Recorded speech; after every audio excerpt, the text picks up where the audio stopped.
Hello and welcome to the Newsome MMA podcast. I'm your host as always, Newsome, and today I have Doncaster's own and KSW fighter Scott Askham joining me to talk about his upcoming fight against the dangerous Russian Ibragim Chuzhigaev at ACB 87 in Nottingham, England.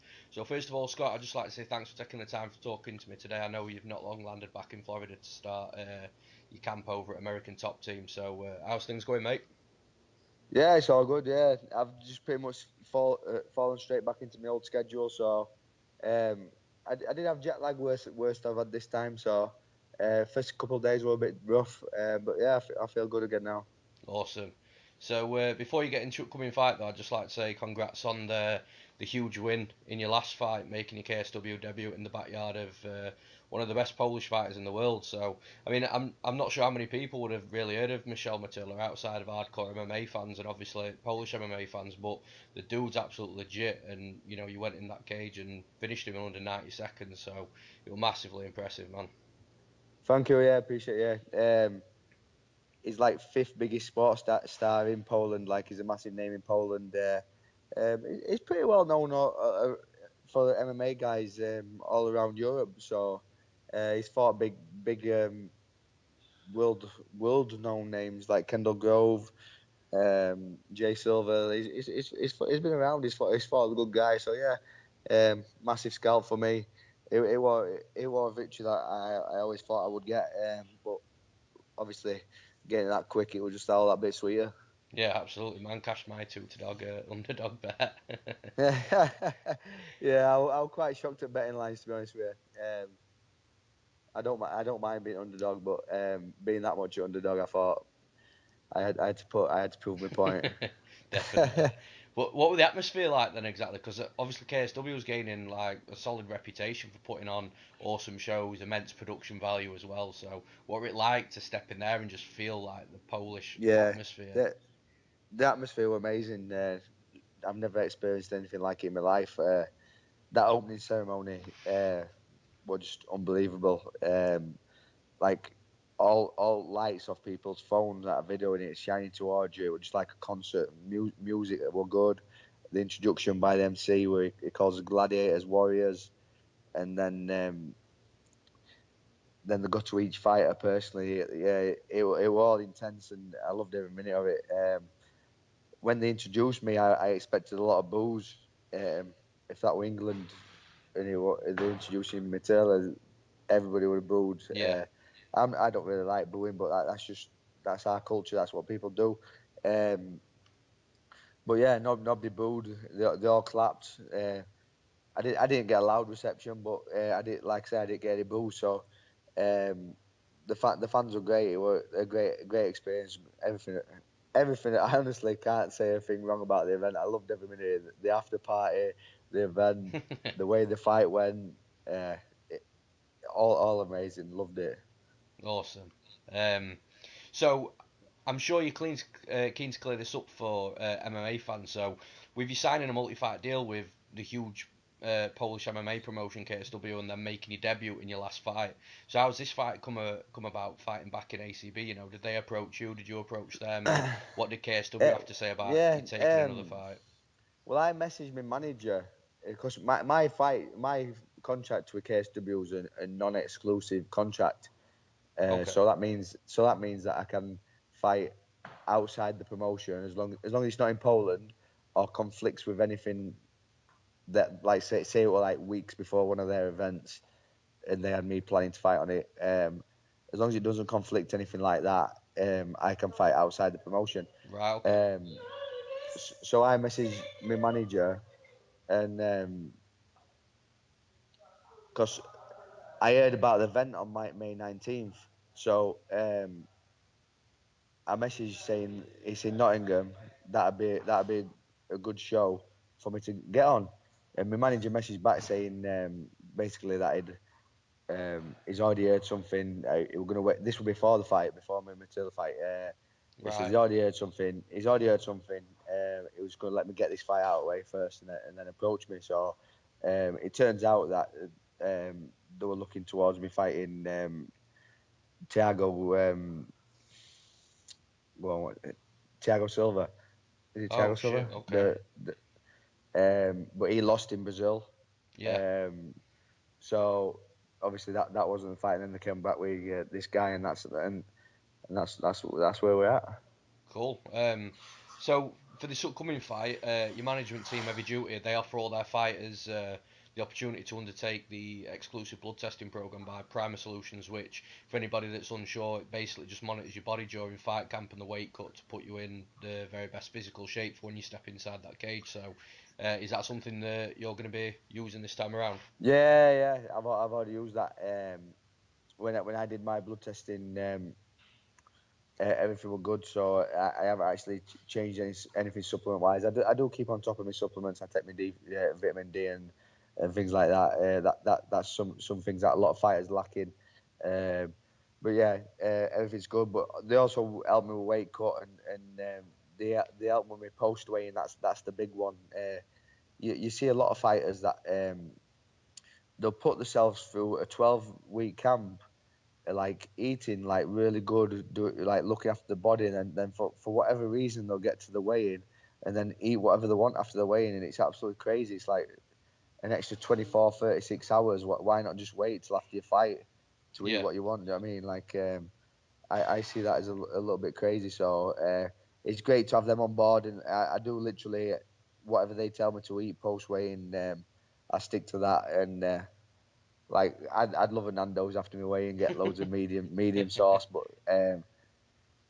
they don't mind the Nando's, but obviously without the sauce, and it all goes on your body absorbing shit, and I don't really understand it. But yeah, happy to have them on board. I feel like I've been in great shape for my last two fights, and that's shown uh, working with them. So yeah, I'm really happy. Yeah, definitely. I mean, I was in Wakefield last month, or I think it was the month before, when Rakic and Wolf flew over to meet the Primus Solutions Yeah. guys, and I think they showed the case study of one of Mark Diacase's post-fight schedules, and it's just Yeah, crazy, like how they broke it down and why they were yeah, it's telling great. him to Yeah, eat this and drink that at that time and stuff like that. So it's definitely a yeah, benefit for you guys and all the yeah. fighters under heavy I duty. totally agree. And again, it's stuff I've talked about in other interviews and said on social media. Like at this level, it's just like the minimal gains. Do you know what I mean? It's like small changes like this that are making massive differences. Like when two guys are so closely contested. Do you know what I mean? Just like that little bit where nutrition can come into play. Do you know what I mean? And then like Yeah, strength can come into play. And like I just feel like I've got all boxes ticked, and it's all going together. And I just feel like the confidence is a massive one as well. Do you know what I mean? Because I know I've got all these boxes ticked. I think that my confidence is showing in my fights, and I'm looking to just keep that momentum now. That's another reason. That's another reason that I wanted to fight again so soon, because I want to keep that momentum. I feel great. So I want to keep that momentum and get a win streak together. for sure, man. So how much do you know then about your opponent, Chuzhigaev? Yeah, I heard someone say that he's like 3-0 in UK, so obviously I'm looking to put a stop to that.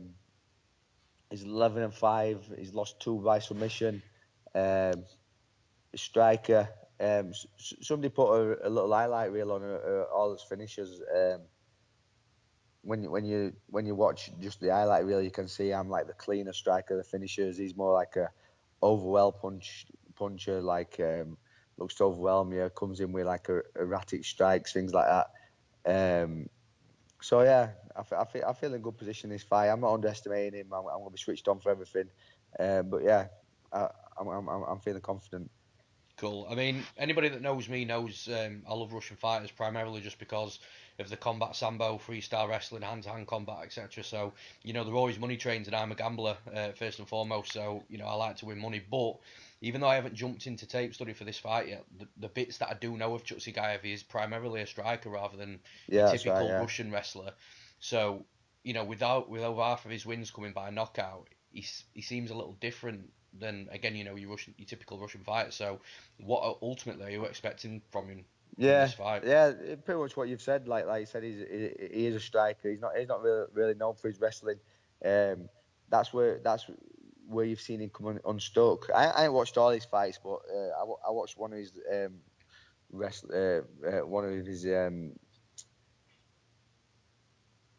can't remember his name now, but I think he was against another Russian, and that's where he came unstuck with wrestling. The guy took him down, and then he eventually got the submission. Yeah. But yeah, I'm ready for everything. Wherever this fight goes, I'm ready. I feel like I edge him in all areas. Again, I'm not saying I'm not going to underestimate him. I'm just feeling confident, and everyone knows I'm not a smack talker either. You know what I mean? Me and Lil Barnett smack talk, but yeah, I'm not a smack talker. I'm just confident in my game, and we'll get in there and do a job. So, with it seemingly, with him seemingly liking to get the knockout finish, and you've got a ridiculous iron chin. Is trading inside the pocket something that you'll be happy to do? Does that sit well with you if that's what it takes? I don't need to trade with him inside the pocket. Again, that's not my style. Everybody who's watching my fights, that's not my style.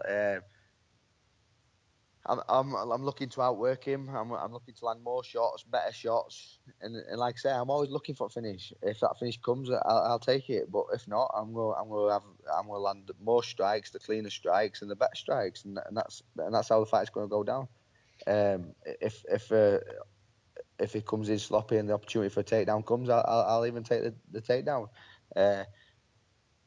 I won't mind having a submission on my record. I said this from my last fight. I had a submission on my record for a long time, and then since I haven't got a submission on my record since my Bama debut. So it'd be great to get another submission on my record. And that's something as well that I try and touch upon a lot with your fights, because I'm surprised that you don't get more submissions on your record, because I've seen your ground game, and it's absolutely legit, and I think it's a higher in my opinion, it's at a much higher level uh, than what people, I think it's really underrated. So I am surprised that it's something that Yeah, you don't yeah, look more I to. agree with you. I think it's part of my game what people haven't seen. But yeah, I create good scrambles on floor whenever we've hit floor. Um, I don't know how many fights I haven't been took down for now as well. I think it's a good 3 or 4 fights that I haven't been took down. So yeah, obviously my wrestling's improving, my ground game's always improving. But yeah, if a if a takedown comes, I'll take it. And it's simple as that. My game's striking. Everybody knows that's my game. So I'm going in there to strike. I'm not going in there looking for a takedown. I'm not saying that. But like I said, if that opportunity comes, then I will take it. Absolutely, it's definitely something, a good fallback plan as well, in my Yeah, opinion. yeah. Because like I say, I'm confident I can beat this guy on floor as well. So, with you completing multiple camps now with the American Top Team in Florida, and you're back again for this fight, they are considered, and rightly so, one of the best MMA gyms in the world. So, can you just talk a little about, why that is, and why you choose ATT over any other camp in the world? To be honest with you, I've never really looked at any other camp. I never thought that I'd train abroad. I never thought it was for me.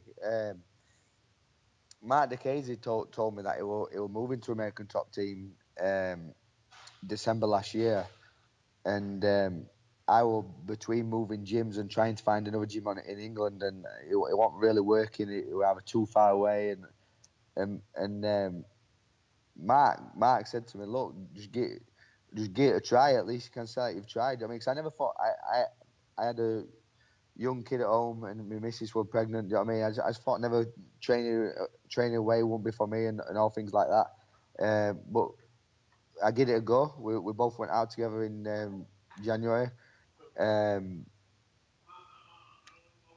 and then he just walked by now, chuntering on. That's what's put me off. But yeah, so and then I came out here and I've loved every minute of it. What steps it apart from rest is honestly like it's a combination of coaching and training partners. Like when you're rubbing shoulders with that level of opponent, a level of training partner every day, you're obviously going to grow and you're going to get better. Do you know what I mean? For sure, yeah. There's no way that you can't get better. But also like there's that many good guys there that whose brains you can pick. So you're not only picking coaches' brains, you're picking your training partners' brains as well. So just like a big sponge taking it all in, and then like you can see in my fights, it's showing. Absolutely, man. So, who are normally your main training partners at ATT in camp? Um, well, there's all middleweights like Shoeface. I've really got to learn his new name. Everybody calls him Shoeface. Yeah, yeah, I know what you mean. Yeah, Antonio Carlos Carlos Jr. Junior. Yeah, yeah. Yeah, he's Carlos Jr. Yeah. Christoph Yotko and Thiago Santos. They're my main three. But then when it comes to grappling and wrestling, like there's that many. It's hard to name them all. Um, there's so many different guys. It's hard to name them all. But and same with coaches. I don't want to start naming them all and miss one. You know what I mean? But Yeah, yeah. No, it's cool. I've got so many good coaches. One I look up to most, Steve Bruno. I feel like we've connected on a really good level. I feel like his style for me is just translating into my fights like unbelievably. Like uh, everything that like with me striking um, is translating from Steve Bruno. Do you know what I mean? And yeah, again, I've said everything now, and then I work with other striking coaches, so but Yeah. I'm sure they'll understand what I mean. You know what I mean? Like, No, no, I get you but for yeah, sure. like I said, me and Steve Bruno, that connection is great, and but yeah. So, with all things taken into consideration, then, how do you ultimately see the fight going down? And can you give a prediction? Well, I can't see the being a takedown. I think I've got height on him, I've got range on him. It's about me controlling that distance, outworking him, and then landing them cleaner shots. That's just it's as simple as that. That's how to break the fight down. But it's the fight game. Anything can happen. Who knows what's going to happen? Might snatch a takedown and then get that submission. He might overwhelm me and give me a takedown. Who knows? But yeah, that's pretty much how I think it'll go down. Cool. So finally, just before I move on to one non-fight related question, which I think people need answering, but with a win here, what's next for Scott Askham? Um, I think KSW titles next. Either way, if I'm honest with you, obviously I plan on winning. But yeah, I think KSW title. I think I've just beat the number one contender in Materla for KSW. Um, I can't see it being any other fight. I've heard rumours that they're planning on coming to UK. So yeah, why not have me fight for a title against Khalidov in that main event slot? That'll be a banger, that an absolute banger for sure. Yeah, that's obviously what I'm looking. Like I say, my goal was 2018 KSW champion. That's still my goal. I've just managed to get a quick turnaround, another payday in middle, stay busy, stay active, and also another 6 weeks at ATT. Do you know what I mean? That was another reason I've took this fight. I know I know it's harsh for having a young family at home and having to leave them for another 6 weeks, but I told my wife at the start of the year, before I start this camp, I says this is going to be a busy year. I've got to do this, and she understands. You know what I mean? And obviously, one of my daughters is old enough to understand, and she always says you better win and stuff. So, but yeah, I've had to be a little bit selfish, and I'm straight back out here for another 6 weeks at ATT, train hard, another fight, and then KSW coming to UK hopefully. That'll be my next step, and KSW title by end of 2018, Sure. And I and mean, then one job thing, done. one thing someone once said to me is, work pays for home. So, it might. I can't imagine it being tough. I mean, I've got a young daughter myself, but everything you're doing's for them. So, and I'm Yeah, of sure they course it know is. that. Yeah, she knows that, but I also like I don't sugarcoat it. Do you know what I mean? Like I know I'm being selfish for this. Do you know what I mean? Like it like people make out like they're doing this. Oh, I'm doing this for my family, and I'm doing this. Yeah, I am. Like I'm not saying I'm not doing it for them, but like this is something like engraved in my head. This is something I've got to do. Do you know what I mean? Yeah, I Like, get and it. luckily for me, I've got a family that understands that. Do you know what I mean? Like I'm motivated and I'm hungry. And, like I want that title. Do you know what I mean? So like all even though people make out it's for them, I'm doing this for me. You know what I mean? Like, and that they support me that in doing that. That's just amazing. Yeah, it is. That's awesome. So just a quick question, last one then from myself, and I'm sure many others need clearing up. So you've got an absolutely crazy following in the UK, specifically from people around the areas of Doncaster and Emsworth. You know, they dress up as knights and they go nuts and follow you around at every event. I believe they're called the Scott Askham Barmy Army. Correct me if I'm wrong. Yeah, that's right. Yeah. Where did it all come from? And also, who's the leader? It all come from my UFC debut. Because I was fighting Magnus Edinblad in Sweden, and that, obviously they're the Vikings, and then the British Knights. So they all went dressed as knights, and again, Swedish MMA is another great place. Like the media, like just got behind them. They all end up on TV and things. Like the cameras were following them around, and everybody just loved it. You know what I mean? So, Yeah, um, for my old UFC career, like the nights have continued, and then it's just carried on and it's got bigger and bigger. Um, yeah, and then obviously just my sport just keeps on getting bigger and better. And I'm no doubt it'll be same in Nottingham. But again, I said this in Poland before I fought Materla. Obviously, I'm fighting your own guy, but I know at the end of the fight that I'll pick up some fans. I've got that style to pick up them fans. You know what I mean? So I'll just keep doing what I do, be true to myself, and then keep picking fans up and going away. absolutely, man. I always remember. I'm sure you've probably seen it yourself. I think it was the fight where you knocked out Dempsey, and someone on the in the Barmy Army were just going nuts, and he were trying to take his top off or his tunic off, and it were getting stuck over his head. Yeah, But you were going yeah, that's crazy. one of my pals. That I'll gosh, never the ever forget that. rumor has it he still ain't got that top off.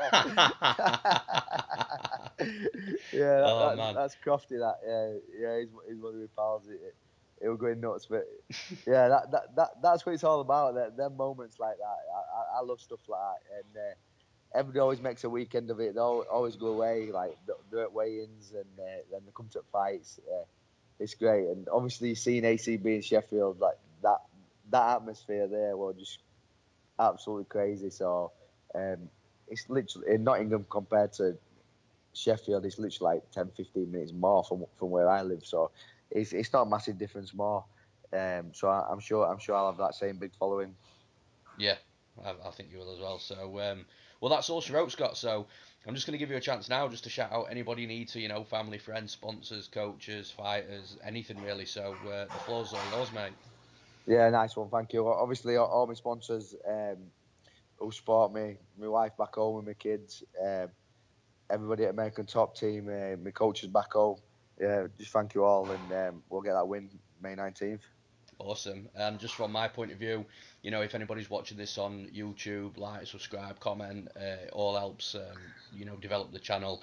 And also, check out my website, which is newsomemma.co.uk. This will also be featured on there as well, under the heavy duty section and the fight news. And, if you want to have a browse around the site, there's literally something for everybody on that website for any MMA fan. So, once again, Scott, I just want to say thanks a lot, for taking the time out of camp to talk to me today. And I'm rooting for you, and I'm sure you're going to bring that W back to England. Nice one. Thank you, mate. Appreciate it. Thank All you. right, thanks. Cheers, mate. See ya.